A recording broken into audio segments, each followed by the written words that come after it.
Amin. Selanjutnya kita akan mempersiapkan hati kita untuk mendengarkan firman Tuhan. Waktu dan tempat saya persilakan kepada Pak Jimmy Setiawan untuk memimpin kita dalam doa. Baiklah, saudara-saudara yang dikasih oleh Tuhan, saya akan memulai renungan firman Tuhan kita pada siang hari ini. Mari kita bersama-sama bersehati untuk berdoa meminta pimpinan Roh Kudus. Bapa di dalam surga, kami sangat bersyukur karena di tengah situasi pandemi yang belakangan ini semakin mengkhawatirkan karena peningkatan kasus baru cukup banyak. Tetapi Tuhan, kami tidak henti-hentinya melihat kebaikan Tuhan yang terus-menerus memelihara akan kehidupan anak-anak-Mu. Tuhan, kami saat ini mau datang kepadamu, ingin membaca, merenungkan firman Tuhan. Kiranya Roh Kudus yang sudah mengilhami para penulis Alkitab itu, Roh-Mu yang sama yang akan juga menerjemahkan firman Tuhan, pesan Tuhan kepada setiap kami melalui khotbah pada hari ini. Tuhan, tolonglah kami, singkapkanlah kehendak-Mu, rencana-Mu, isi hati-Mu kepada kami, dan kiranya kami bukan hanya menjadi pendengar firman, tetapi di dalam pertolongan Roh-Mu juga kami boleh menjadi pelaku firman Tuhan yang setia, yang taat. Terima kasih Tuhan, terpujilah nama-Mu, inilah doa kami yang kami naikkan di dalam nama Tuhan Yesus. Satu-satunya nama yang kami cinta, yang kami sembah, kami semua sudah berdoa. Sama-sama orang percaya yang bersyukur dan siap mendengar firman, katakan, amin. Silakan duduk saudara-saudara yang ada di ruang ibadah. Baiklah, saudara-saudara, saya sekali lagi bersyukur kepada Tuhan ya karena diberikan kesempatan untuk menyampaikan firman Tuhan atau khotbah pada hari ini ya, sekalipun di dalam keadaan yang tidak semestinya atau keadaan yang tidak ideal. Seharusnya saya hadir bersama-sama dengan jemaat ya di ruang ibadah, tetapi karena ada satu hal yang akhirnya saya terpaksa untuk menyampaikan firman Tuhan melalui Zoom ya. Jadi sedikit kalau saya boleh bercerita, saya ke Bandung sejak hari Jumat 2 hari yang lalu ya dalam rangka makan keluarga Sincia dari pihak istri saya. Ya, jadi memang kami berencana makan keluarga Sincianya itu sebelum Sincia ya, mengantisipasi keramaian dan sebagainya begitu ya. Tetapi saudara, singkat cerita, setelah kami makan begitu ya, udah ngumpul, ada sekitar beberapa belas orang begitu, 20-an orang ya. Singkat cerita, setelah itu ternyata kami baru tahu ada dua keponakan saya yang ternyata COVID, saudara, positif. Jadi saya ini dalam kondisi terpapar begitu karena kami satu meja dan kami sempat makan ya, tentu saja makan tidak pakai masker ya, ngobrol juga begitu ya. Jadi saya terpapar, saudara. Ya, saya dan istri terpapar, dan kemarin sore saya sudah tes antigen di Bandung per hari kemarin kami berdua negatif. Ya, syukur kepada Tuhan, puji Tuhan. Tetapi sekali lagi mengingat karena kami baru terpapar ya, jadi saya sempat menyampaikan hal ini kepada pihak pemimpin gereja ya, karena yang dikhawatirkan itu walaupun saya negatif, tetapi bisa saja virusnya sedang berinkubasi karena inkubasi virus itu kan sekitar 5 hari sampai 1 minggu ya. Jadi bisa saja saya negatif, tetapi sebetulnya saya sudah membawa virus, bisa saja. Nah, itu hal yang kita tidak inginkan gitu. Jadi saya konsultasi dengan pemimpin gereja dan bersyukur pemimpin gereja mengambil keputusan yang sangat bijaksana menurut saya ya, yaitu saya akhirnya menyampaikan khotbah melalui Zoom. Ya, bagi saya ini sesuatu yang sangat bijak ya, walaupun saya pribadi juga kecewa begitu ya, karena sudah beberapa minggu terakhir saya menantikan untuk beribadah bersama dengan saudara-saudaraku yang ada di BCS Gading Serpong. Tetapi nggak apa-apa, pasti ada lain waktu ya, ada kesempatan berikutnya. Saudara-saudara yang terkasih, itu cerita saya, jadi bantu doakan saja supaya tidak ada hal-hal yang terlalu mengkhawatirkan ya. Semoga saya dan istri betul-betul tidak ada infeksi virus sama sekali begitu ya. Ya, pesan saya buat saudara-saudara juga ekstra hati-hatilah karena memang penambahan kasus baru setiap hari di Jakarta khususnya juga makin melonjak ya, sudah angka 1.000-2.000 setiap hari, saudara-saudara ya. Jadi lebih ekstra hati-hati, lebih antisipasi dan sebagainya. Baiklah saudara-saudara, itu saja. Sekali lagi terima kasih. Juga saya ingin menyampaikan penghargaan sebesar-besarnya kepada tim multimedia yang telah berjerih payah memungkinkan saya menyampaikan khotbah ini melalui Zoom. Ya, kiranya saudara-saudara yang ada di tempat ibadah juga tidak kekurangan semangat ya untuk mendengarkan khotbah pada hari ini. Saudara-saudara, saya akan tampilkan terlebih dahulu ya judul dari khotbah kita pada pagi hari ini, pada siang hari ini adalah gereja sebagai sebuah komunitas penyembah ya. Gereja komunitas penyembah. Nah, saudara-saudara, mari kita buka firman Tuhan yang terambil pada hari ini dari Mazmur pasal 145 ayat 10 sampai 21. Mari kita sekalian membuka Alkitab masing-masing karena saya tidak tampilkan teksnya di layar. Jadi mari kita buka Alkitab kita, Mazmur 145 ayat 10 sampai 21. Saya akan bacakan bagi kita. Dimulai dari ayat yang ke-10 ya. Mazmur 145 ya, ini adalah mazmur yang ditulis oleh Daud ya. Ini merupakan mazmur Daud yang terakhir ya, mazmur yang ditulis oleh Daud yang terakhir. Saya akan bacakan dari ayat 10. Mari kita simak. Segala yang kau jadikan itu akan bersyukur kepadamu ya Tuhan, dan orang-orang yang kau kasihi akan memuji engkau. Mereka akan mengumumkan kemuliaan kerajaanmu dan akan membicarakan keperkasaanmu, untuk memberitahukan keperkasaanmu kepada anak-anak manusia dan kemuliaan semarak kerajaanmu. Kerajaanmu ialah kerajaan segala abad, dan pemerintahanmu tetap melalui segala keturunan. Tuhan setia dalam segala perkataannya dan penuh kasih setia dalam segala perbuatannya. Tuhan itu penopang bagi semua orang yang jatuh dan penegak bagi semua orang yang tertunduk. Mata sekalian orang menantikan engkau dan engkau pun memberi mereka makan pada waktunya. Engkau yang membuka tanganmu dan yang berkenan mengenyangkan segala yang hidup. Tuhan itu adil dalam segala jalannya dan penuh kasih setia dalam segala perbuatannya. Tuhan dekat pada setiap orang yang berseru kepadanya, pada setiap orang yang berseru kepadanya dalam kesetiaan. Ia, Tuhan, melakukan kehendak orang-orang yang takut akan Dia, mendengarkan teriak mereka minta tolong dan menyelamatkan mereka. Tuhan menjaga semua orang yang mengasihinya, tetapi semua orang fasik akan dibinasakannya. Mulutku mengucapkan puji-pujian kepada Tuhan, dan biarlah segala makhluk memuji namanya yang kudus untuk seterusnya dan selama-lamanya. Saudara tetap buka Alkitabmu pada bagian ini karena khotbah kita akan berdasarkan teks yang baru saja kita baca.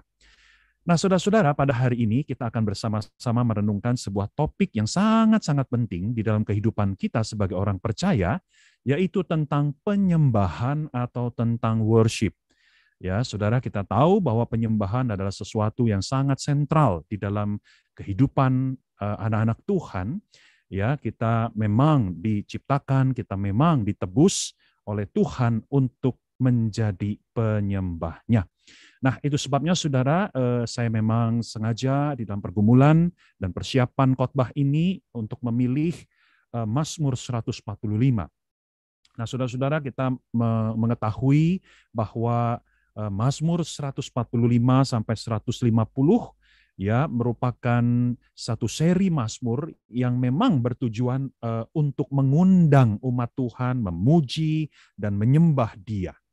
Ya, jadi saudara, kalau kau membaca di dalam 6 pasal itu, ya kita akan menemukan begitu banyak undangan, begitu banyak ajakan untuk kita memuji dan menyembah Tuhan. Itu sebabnya saudara-saudara, Mazmur ini cukup tepat untuk menuntun kita, untuk menolong kita, untuk memahami apa arti penyembahan, khususnya kita sebagai gereja, ya, sebagai sebuah himpunan atau komunitas para penyembah.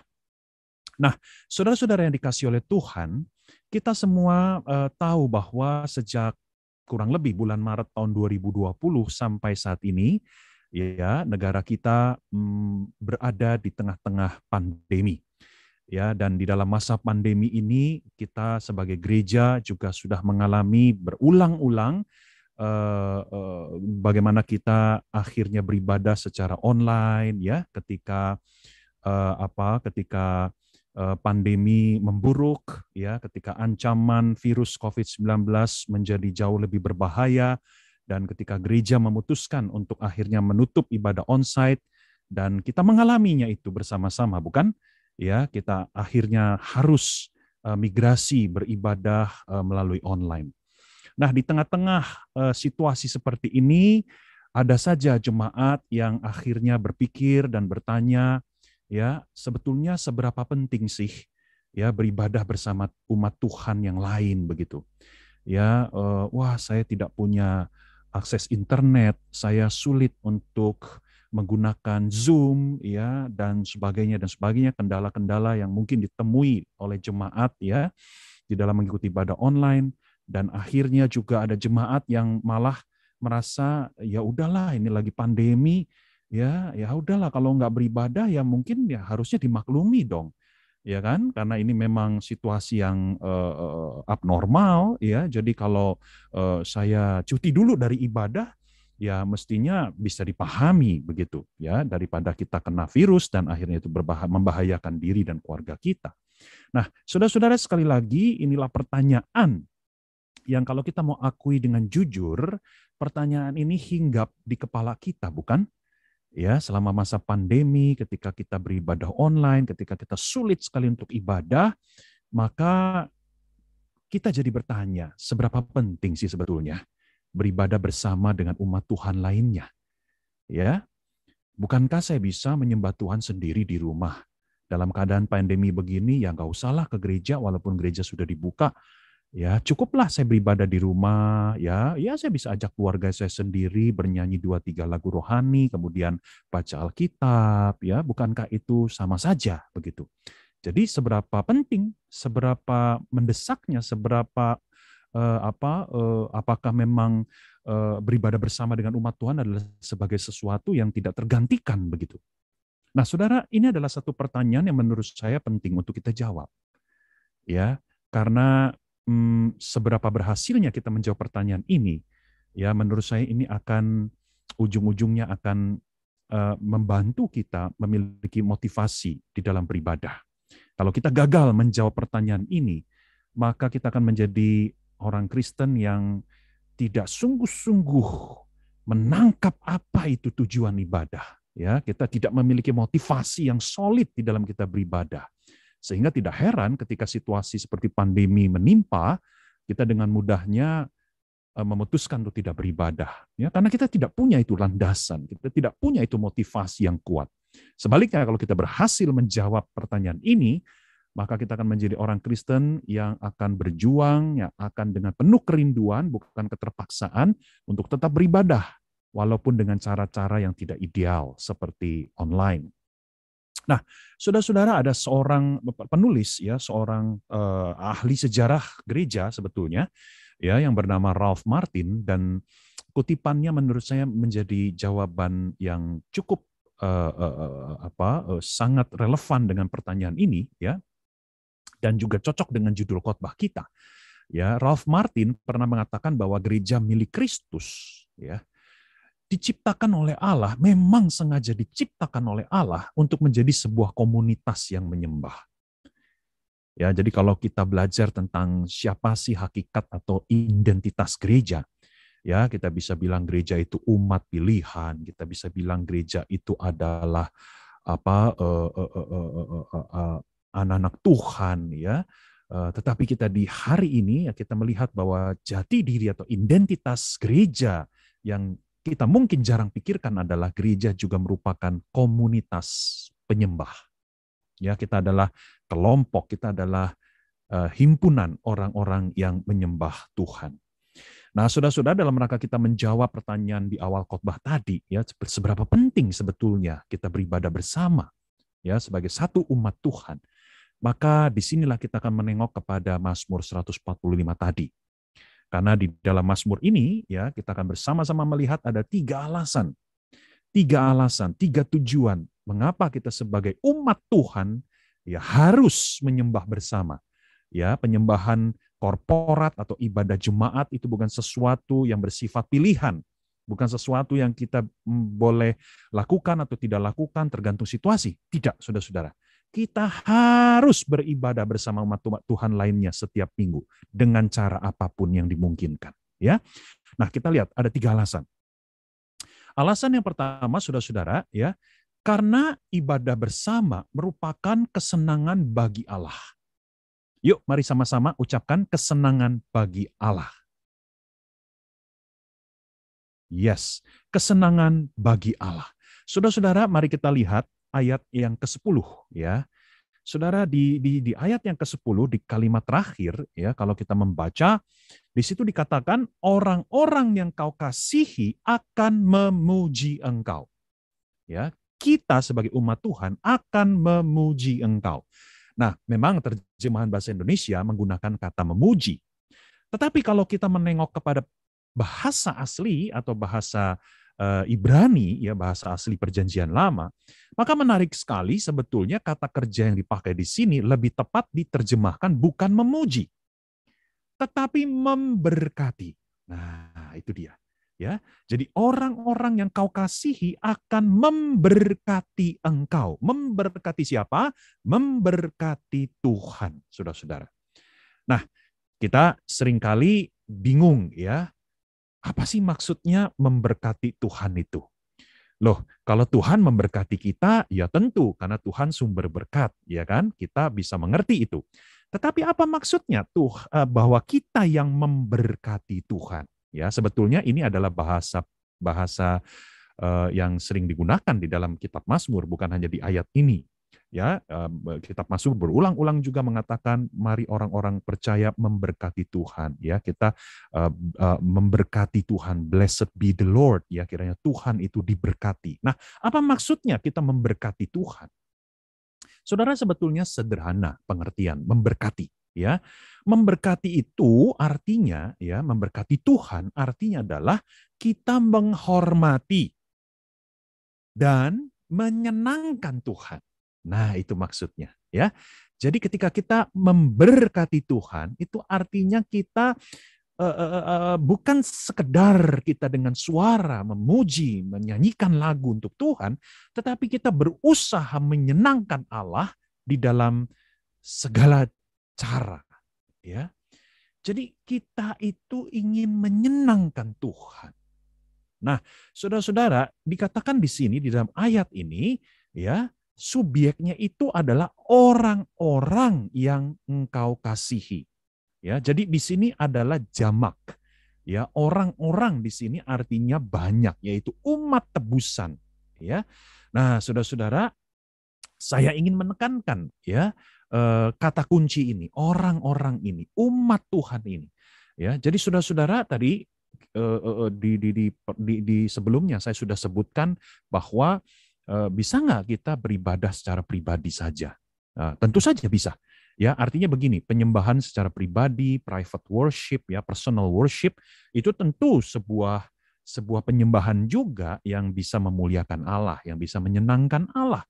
Tetapi saudara perhatikan di dalam ayat ini, saudara-saudara, ya, bahwa di samping penyembahan pribadi yang kita lakukan sendiri di rumah, ya, Tuhan menginginkan kita menyembah bersama dengan saudara seiman lainnya. Ya, sekali lagi perhatikan kata jamak itu, orang-orang yang kau kasihi. Ya, jadi kita menyembah bersama-sama dengan umat Tuhan lainnya. Nah, pertanyaan kita, ya, bagaimana sih penyembahan bersama itu menyenangkan Tuhan? Kok bisa ya menyembah bersama itu juga menyenangkan Tuhan, ya? Menjadi suatu kesenangan yang spesial, kesenangan yang khusus, yang spesifik, yang istimewa buat Tuhan, yang tidak tergantikan oleh penyembahan pribadi kita. Nah, saudara-saudara, disinilah kita mesti kembali ya kepada tujuan dari karya penebusan Allah Tritunggal di dalam Kristus.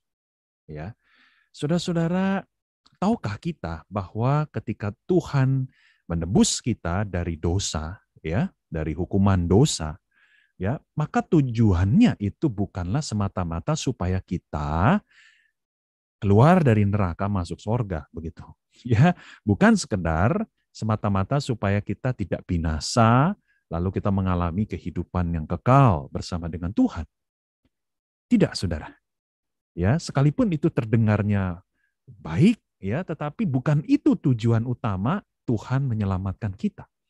Sebab kalau saudara berhenti pada itu, ya, pada tujuan seperti itu, maka maaf saya harus katakan dengan jujur, dengan tegas, maka pemahamanmu tentang keselamatan ya itu sangat bersifat egois, sangat bersifat egosentris ya. Jadi saudara, engkau menganggap Tuhan menyelamatkan dirimu semata-mata untuk kepentinganmu. Itu yang saya maksud ya. Pemahamanmu tentang keselamatan itu bersifat egois ya. Nah, disinilah kita mesti kembali sebetulnya apa tujuan Tuhan menyelamatkan kita, tujuan utamanya. Nah, saudara-saudara, tujuan utamanya itu adalah saudara-saudara bukan sekedar keselamatan pribadi kita, tetapi supaya kita itu kita diselamatkan untuk masuk ke dalam keluarga Allah itu. Ya, supaya kita bisa masuk ke dalam keluarga Allah. Ya, jadi keselamatan kita itu bukan bersifat private. Keselamatan kita bukan bersifat urusan hubungan saya dengan Tuhan. Wah, saya sekarang sudah jadi anak Tuhan begitu ya. Jadi sifatnya private gitu. Hubungan kita, relasi kita itu bersifat private. Tidak, saudara-saudara. Ya, tetapi sebetulnya keselamatan kita itu bersifat komunal. Ya, Tuhan menyelamatkan seorang Jimmy Setiawan, seorang Frida, seorang Daniel, ya, seorang Yoel, itu bukan semata-mata supaya kita punya relasi pribadi dengan Tuhan, tetapi supaya kita ini terhisap, ya, kita ini boleh menyatu menjadi satu komunitas umat Allah. Ya, saudara-saudara, keselamatan Alkitabiah itu bukanlah seperti kita pergi ke karaoke. Ya, saudara pernah nggak pergi ke karaoke? Saya pernah ya. Saudara, kalau kita pergi ke karaoke ya, kita menyewa ruangan ya, maka ruangan itu untuk beberapa jam menjadi hak kita, betul nggak? Ya, kita di ruangan itu mau nyanyi lagu apa nggak ada yang akan larang gitu. Ya, kita akan betul-betul memiliki memiliki privacy begitu. Ya, kita mau nyanyi teriak-teriak, kita mau joget-joget, kita mau jungkir balik di ruang karaoke itu hak kita, ya, itu privasi kita gitu. Nggak ada tetangga kita yang akan mengganggu atau akan komplain begitu. Ya, nah, saudara, keselamatan Alkitabiah itu tidak seperti ruang karaoke. Ya, di mana kita punya relasi pribadi semata-mata itu yang ada itu ya, relasi kita dengan Tuhan ya. Jadi keselamatan itu hanya Jimmy Setiawan dengan Tuhan, kemudian Frida dengan Tuhan ya, Daniel dengan Tuhan gitu ya. Jadi masing-masing punya ruangan sendiri-sendiri gitu ya, seolah-olah hanya itu gitu. Tidak sama sekali. Ya, saudara, keselamatan yang Alkitabiah itu lebih tepat diibaratkan seperti paduan suara. Ya, seperti paduan suara. Ya, saudara pernah nggak ikut paduan suara? Atau tentu saudara pernah melihat paduan suara. Ya, kalau saudara memahami paduan suara ya, itu menarik sekali. Paduan suara itu kan punya tugas dan peran masing-masing, tetapi saudara mereka tidak bisa bernyanyi sendiri. Kalau mereka bernyanyi sendiri ya bukan paduan suara dong namanya. Ya, justru dalam rangka mencapai sebuah keindahan yang lebih sempurna, maka mereka harus bersama-sama nyanyinya. Ya, mereka saling membutuhkan. Sopran membutuhkan alto, tenor membutuhkan bass membutuhkan sopran dan sebagainya gitu. Jadi saling membutuhkan, saling terkait, tidak terpisahkan walaupun masing-masing punya peran. Ya, yang sopran ya nyanyi sopran, yang bass ya nyanyi bass, jangan nyanyi bagian orang lain, tetapi mereka saling membutuhkan sehingga membentuk sebuah harmoni yang sangat indah. Nah, saudara, itu keselamatan yang Alkitabiah. Ya, kita diselamatkan bukan hanya supaya kita sendirian sama Tuhan loh. Ya, kita diselamatkan supaya kita masuk, bergabung di dalam keluarga Allah itu. Nah, sekarang saya kaitkan dengan penyembahan. Penyembahan itu merupakan pernyataan keluarga Allah itu. Ya, bagaimana kita bersama-sama secara kasat mata, secara konkret, ya, kita bersama-sama memperlihatkan itu bahwa kita ini adalah sebuah keluarga Allah. Ya, bahwa kita adalah satu umat Tuhan, bahwa kita bersama-sama memuji Tuhan, kita melebur di dalam himpunan umat Tuhan. Ya, nah, saudara-saudara, sebetulnya hal ini tidak sulit untuk dipahami. Kalau kita sudah jadi orang tua, ya, kita lihat kalau kita punya anak, beberapa anak begitu ya. Saudara, kalau kita lagi ulang tahun, tentu kita senang kalau setiap anak kita kasih kita hadiah, betul nggak ya? Ya, setiap anak kita kasih kita hadiah dari anak pertama sampai anak kelima masing-masing kasih hadiah, satu orang satu kasih kita gitu. Kita tentu senang. Tetapi kita juga lebih senang lagi, kita jauh lebih senang lagi kalau kita lihat mereka itu kompak. Betul nggak sih? Iya nggak sih? Ya kan? Saudara sebagai orang tua senang dikasih hadiah oleh masing-masing anak, tapi anak-anakmu nggak ada yang kompak satu dengan yang lain. Ya, tidak sehati. Oh, tentu saudara sebagai orang tua juga akan sedih ya. Walaupun dikasih hadiah oleh satu persatu anakmu, tapi engkau sedih melihat keadaan anak-anakmu yang tidak kompak, yang tidak sehati begitu. Nah, saudara, itulah Tuhan. Tuhan juga mau melihat kita itu kompak. Tuhan mau melihat kita sehati, satu suara, ya, bersama-sama memuji Dia. Nah, itu memberikan kesenangan yang spesial kepada Tuhan, ya. Nah, saudara-saudara, kita akan lanjutkan kepada alasan kedua, ya, mengapa kita sebagai umat Tuhan harus beribadah bersama. Alasan yang kedua adalah itu sebagai kesaksian bagi dunia. Kesaksian bagi dunia, ya. Our testimony to the world, ya. Saudara bisa lihatnya di ayat 11 sampai 13. Ya, kalau saudara lihat di ayat 11 sampai 13, ya, kita sepertinya bisa membayangkan ini seperti sebuah kegiatan penginjilan. Ya, karena di sini dikatakan bahwa kita sebagai umat Tuhan akan menceritakan, mempersaksikan, mengumandangkan kebesaran, kemegahan, keagungan, keperkasaan Tuhan kepada dunia ini, gitu. Tetapi saudara perhatikan di dalam konteks perjanjian lama, ya, umat Tuhan itu tidak mengenal istilah kegiatan penginjilan. Iya kan?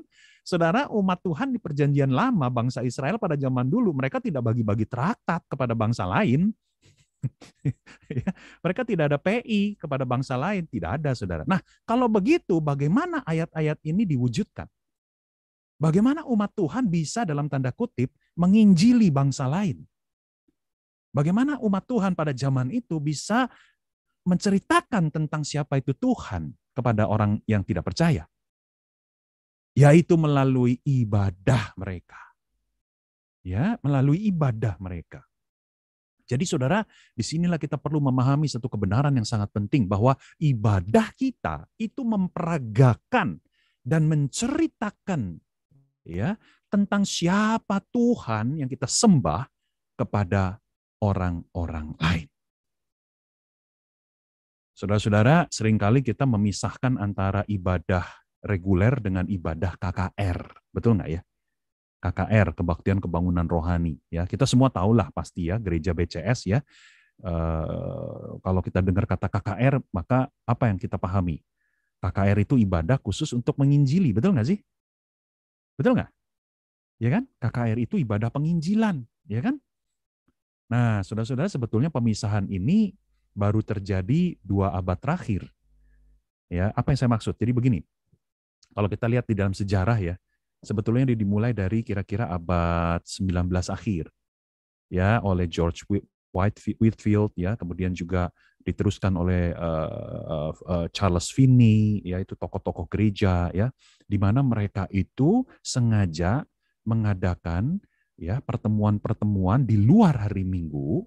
Ya, mereka membangun kemah, ya, itu sebabnya disebut dengan tent of meeting, ya, jadi kemah pertemuan begitu ya. Mereka bikin kemah-kemah yang besar, ya, kemudian mereka mengundang orang-orang yang belum percaya atau orang Kristen juga boleh datang gitu ya. Nah, disitulah mereka menyampaikan penginjilan melalui khotbah, ya. Nah, ini yang disebut dengan gerakan kebangunan atau revivalism, ya. Charles Finney, kemudian ada D.L. Moody, yaitu semua di abad 19, kemudian diteruskan sampai abad 20, puncak-puncaknya itu salah satunya oleh pendeta Billy Graham. Ya, kita tahu Billy Graham itu seorang pendeta yang luar biasa di Amerika Serikat, sudah meninggal. Dia bikin KKR besar, dihadiri puluhan ribu orang. Ya, jadi sebetulnya tradisi KKR itu baru 2 abad terakhir. Nah, tetapi sayangnya, saudara, saya melihat kita sebagai orang Kristen akhirnya jadi sekarang berpikir secara dikotomi.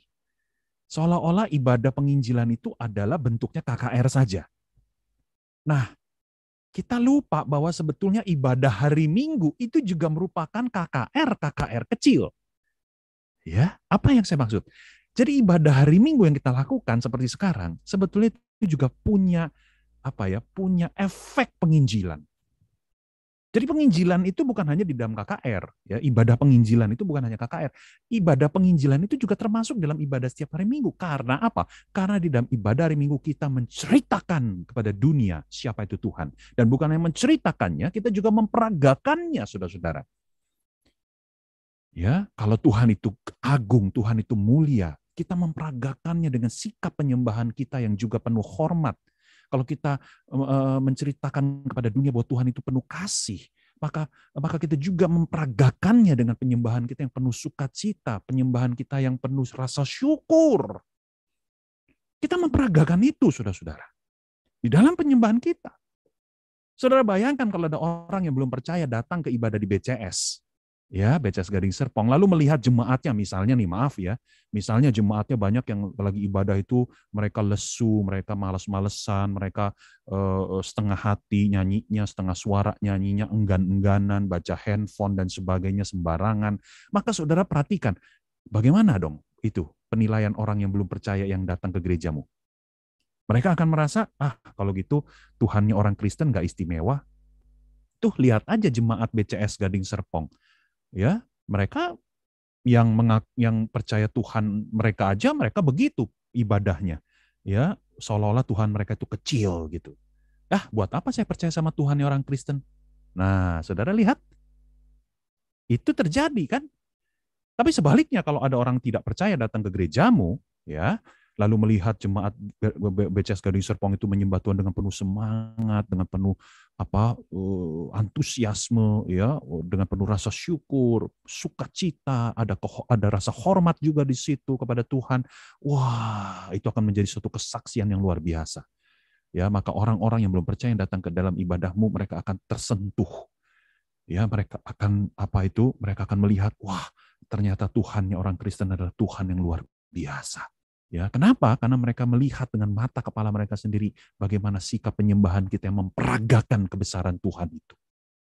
Ya, jadi sekali lagi saudara, ketika kita menyembah bersama-sama dengan umat Tuhan, disitulah kesempatan kita untuk menceritakan kepada dunia, inilah Tuhan yang kami percayai. Tuhan yang agung, Tuhan yang indah, Tuhan yang mulia, Tuhan yang penuh kasih, Tuhan yang sangat mencintai kami.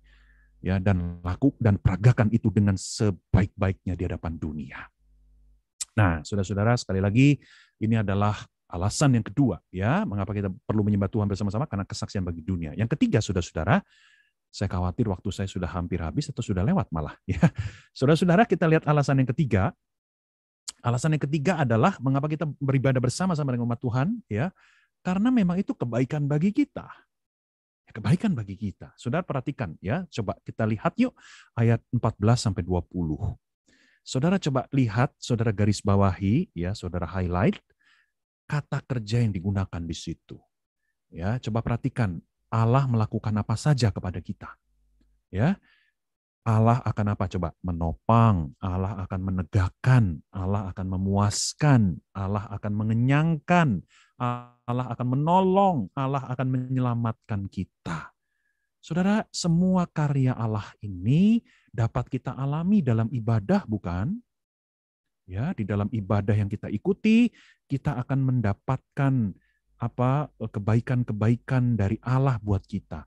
Ya, Allah yang menopang kita ketika kita sedang lesu, Allah yang menegakkan kita ketika kita sedang kecewa, Allah yang memuaskan kita ketika kita sedang merasa kosong, Allah yang mengenyangkan kita ketika kita merasa lapar secara rohani, Allah yang menolong kita ketika kita mengalami masalah, Allah yang menyelamatkan kita ketika kita sedang ditekan oleh beban yang berat.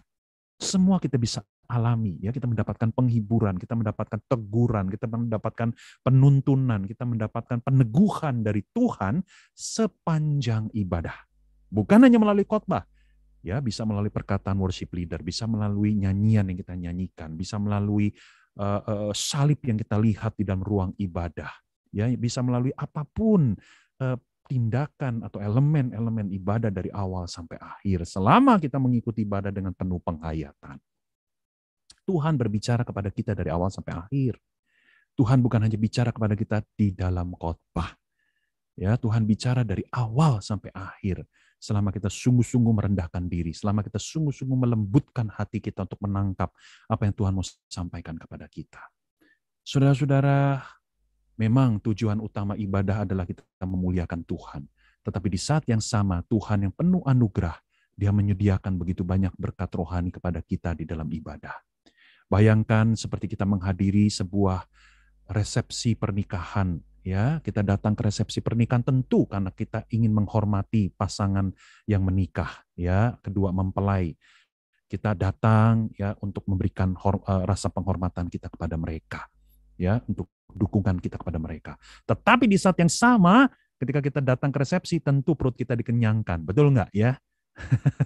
Dikenyangkan dengan kambing guling, wah, dikenyangkan dengan siomay, dikenyangkan dengan lontong cap gome, dikenyangkan dengan black peppers apa itu beef, wah, jadi lapar saudara-saudara kita ngomongin beginiannya lagi mau jam makan siang lagi, ya. Nah, artinya apa saudara? Itulah ibadah. Memang kita datang ibadah untuk menyatakan cinta kita kepada Tuhan, untuk mewujudkan rasa hormat kita kepada Tuhan. Tetapi ketahuilah, di dalam ibadah kita juga akan dipuaskan oleh Tuhan, ya. Yang terluka akan dibalut oleh Tuhan, yang berduka akan dihibur oleh Tuhan, yang kebingungan akan dipimpin oleh Tuhan, yang down akan dibangkitkan oleh Tuhan. Bukankah Mazmur 65:5 mengatakan demikian? Berbahagialah orang yang kau pilih, yang kau suruh untuk mendekat kepadamu. Kiranya kami menjadi kenyang dalam segala yang baik di rumahmu, di baitmu yang kudus. Saudara, ada seorang penulis novel terkenal, dia orang Kristen ya, bernama Anne Lamott. Ya, saudara, dia pernah menuliskan sebuah buku biografi berjudul Traveling Mercies. Dia seorang novelis ternama di Amerika Serikat ya, tetapi sebelum jadi orang Kristen ya, dia sebetulnya seorang ateis ya, dia tidak percaya sama Tuhan sama sekali, dia sama sekali tidak percaya Yesus begitu ya. Dan kehidupannya berantakan. Dia pernah melakukan aborsi anak di kandungannya, dia juga pernah menjadi seorang pecandu alkohol dan obat-obat terlarang. Nah, saudara, di dalam kehidupan yang penuh dengan berkubang dosa, penuh masalah seperti itu ya, dia sampai di titik terendah dalam kehidupannya ya, sampai suatu hari Minggu saudara-saudara ia coba datang ke sebuah gereja ya. Dia sebelumnya belum pernah ke gereja ya, tapi pada hari itu dia mau datang ke gereja ya, di tengah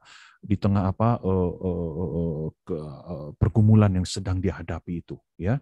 Nah, dia ikut di dalam ibadah itu ya, sebetulnya tubuhnya juga masih sangat lemah karena efek aborsi yang dia lakukan dan juga alkohol yang dia minum begitu. Dia bahkan tidak bisa berdiri sepanjang ibadah, dan bahkan dia jujur mengakui bahwa dia tidak menyukai khotbahnya ya.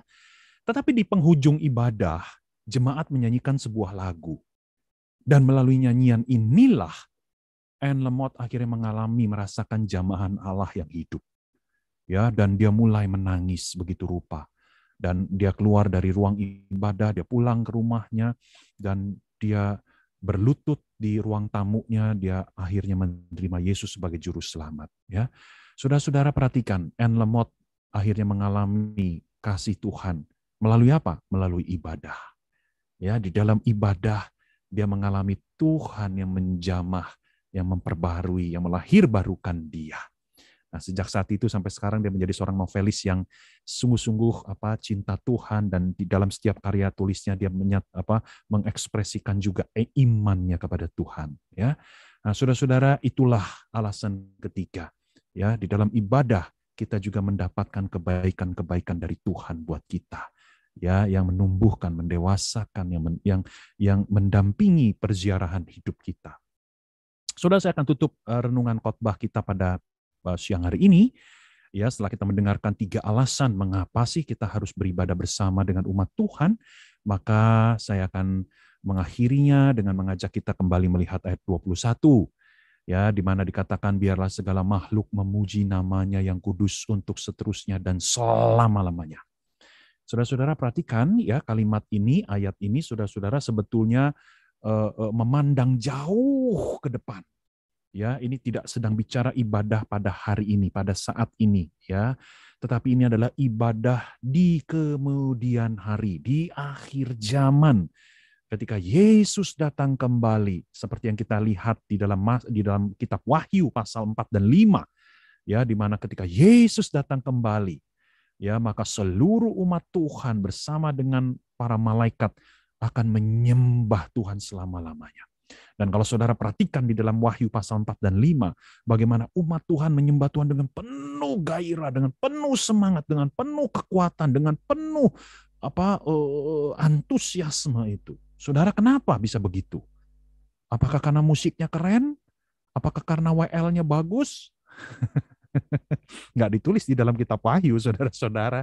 Ya, oh WL-nya, oh siapa? Nggak ada, saudara, nggak dicatat. Ya, oh musiknya bagus, nggak sama sekali nggak ditulis. Tetapi apa yang membuat umat Tuhan begitu bergairah di dalam penyembahan yang dicatat di dalam Wahyu itu, saudara? Jawabannya karena di tengah-tengah ibadah mereka, penyembahan mereka, Yesus Kristus hadir, sang anak domba yang sudah tersembelih itu. Ya, Yesus yang sudah menang itu, singa Yehuda itu, yang sudah menang melalui pengorbanannya di atas kayu salib. Saudara, umat Tuhan ketika melihat Yesus itu, melihat apa karya Yesus itu, menghayatinya, itulah yang akan meledakkan jiwa penyembahan kita. Ya, saudara, kita menyembah Tuhan dengan penuh semangat, bukan karena musik yang keren, bukan karena WL-nya yang ganteng atau yang cantik, saudara-saudara. Ya, tapi kita bisa menyembah Tuhan dengan luar biasa karena kita kembali melihat kepada Injil Kristus. Saudaraku, ibadah yang berpusat pada Injil Kristus akan melahirkan para penyembah yang dahsyat. Ya, ini bukan hanya pesan buat pemimpin gereja atau pemimpin ibadah, tetapi ini pesan buat kita juga, jemaat yang mengikuti ibadah. Permisi tanya, fokusmu apa waktu ibadah? Apakah fokusmu hanya pada musik? Apakah fokusmu hanya pada orang-orang, teman-temanmu di sekitarmu? Apakah fokusmu hanya pada pengkhotbah favoritmu? Nah, ayo tanya pada diri sendiri. Saudara, izinkan saya mengingatkan kita, fokus kita harus hanya pada Tuhan. Bukan Tuhan yang sembarang Tuhan, bukan Tuhan yang generik, tetapi Tuhan yang begitu mencintai kita di dalam Yesus Kristus, yang sudah menebus kita, yang sudah hidup mati dan bangkit bagi kita. Maka kasih Allah yang luar biasa inilah yang akan meluberkan hati kita dengan semangat penyembahan. Persis seperti si wanita pendosa yang telah mengalami anugerah Tuhan. Begitu luar biasa dia mengurapi Yesus, kaki Yesus, rambut Yesus, kepala Yesus dengan penuh semangat dia menyatakan cintanya kepada Tuhan. Kenapa? Karena dia sudah lebih dahulu mengalami cinta Tuhan yang akbar itu. Mari kita tundukkan kepala, kita berdoa. Bapa di dalam surga, kami bersyukur untuk firman-Mu pada siang hari ini. Tuhan, terima kasih karena Engkau sudah mengingatkan kami bahwa kami harus menyembah-Mu bersama-sama dengan saudara seiman sebagai satu umat Tuhan, sebagai satu komunitas penyembah. Karena itulah yang menyenangkan Engkau ya Tuhan. Dan karena itulah yang juga mempersaksikan tentang siapa Engkau kepada dunia di luar sana. Dan karena di dalam ibadah bersama kami juga boleh mengalami kebaikan-kebaikan Tuhan bagi hidup kami. Terima kasih Tuhan, kiranya ini boleh meneguhkan akan motivasi kami menyembah Tuhan. Sesulit apapun, kendala apapun yang kami hadapi, kiranya kami boleh tetap setia ikut di dalam ibadah bersama di gereja kami sendiri. Terima kasih Tuhan Yesus, hanya di dalam nama-Mu kami berdoa. Amin. Tuhan Yesus memberkati.